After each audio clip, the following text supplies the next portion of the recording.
दोस्तों स्वागत है आप सभी का एक फ्रेश वीडियो में। ग्रेस मार्क्स मिलेगा क्या? काफी स्टूडेंट्स का क्वेश्चन होता है, सर हमें बता दीजिए ग्रेस मार्क्स मिलेगा क्या, अगर मिलेगा तो क्या हम पास हो पाएंगे, किस बेसिस पे मिलेगा मैं बताऊंगा।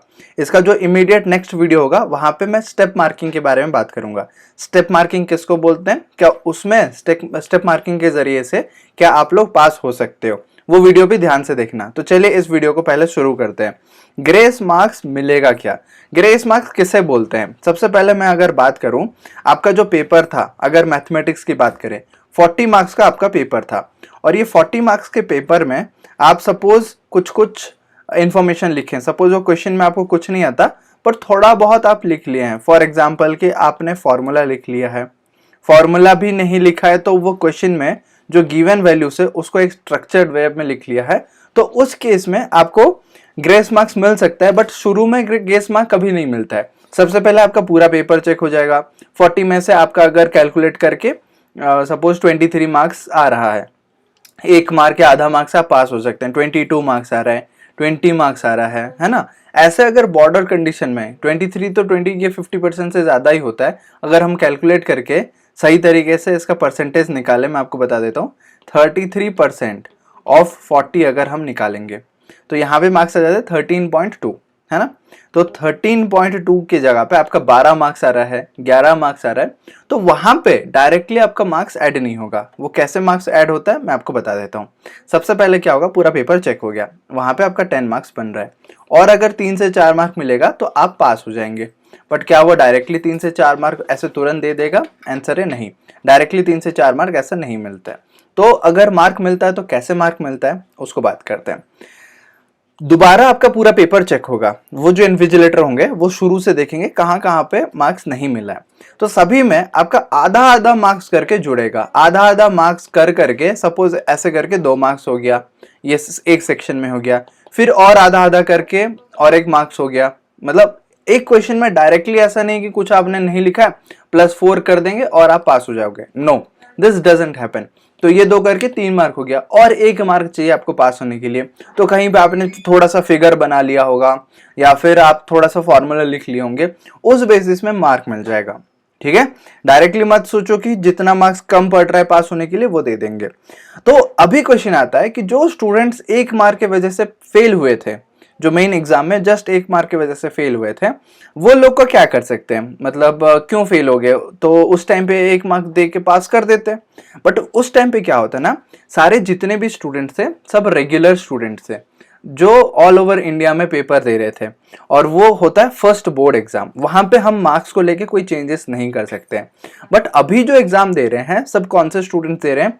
सब कंपार्टमेंट स्टूडेंट दे रहे हैं, या फिर कोई प्राइवेट कैंडिडेट है वो एग्जाम दे रहा है, या फिर कोई इंप्रूवमेंट है वो एग्जाम दे रहा है। तो पता है कि इन लोगों का मार्क्स का सबसे जरूरत है, जेन्युइनली इन लोगों को मार्क्स चाहिए। तो अगर पेपर चेक करेंगे तो माइंडसेट भी एक रहता है कि ओके ये लोगों को मार्क्स जरूरत है, थोड़ा सा कोशिश करते हैं ये लोगों को मार्क्स देने का। तो उस बेसिस में आपका कैलकुलेशन होता है। ऐसा मत सोचिए कि अगर 1 मार्क देना होता तो हमें मेन बोर्ड एग्जाम में भी मार्क्स दे देते, उस टाइम पे हमें तो मार्क्स नहीं दिया, अभी क्यों ऐसा सिस्टम लागू होगा? तो ग्रेस मार्किंग उस केस में मिलता है। और एक जो दूसरा सिचुएशन है ग्रेस मार्क्स मिलने का, वो आप ध्यान से सुनिए।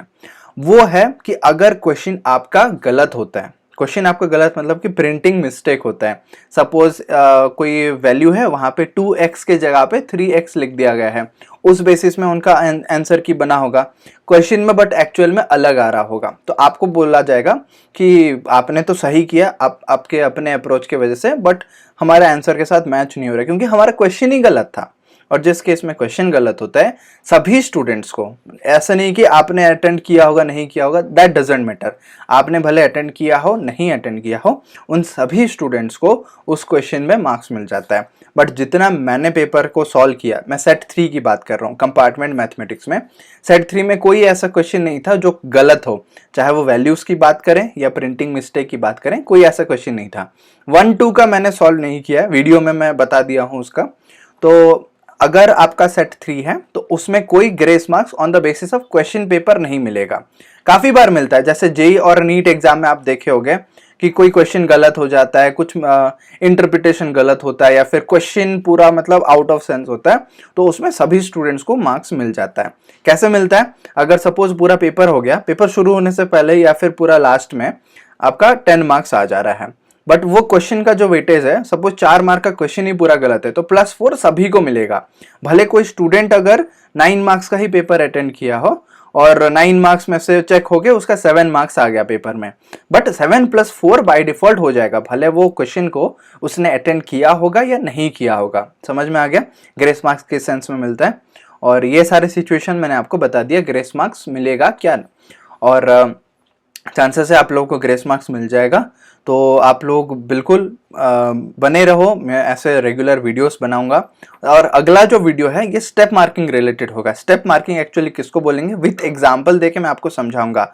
जो स्टूडेंट्स पूछ रहे हैं सर मैंने इतना बस लिखा है, क्या स्टेप मार्किंग मिलेगा?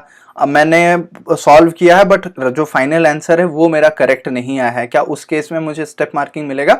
वो सारा कंडीशन मैं आपको बता दूंगा, तो अगला वीडियो भी जरूर से देखना। Thank you so much for watching, all the very best.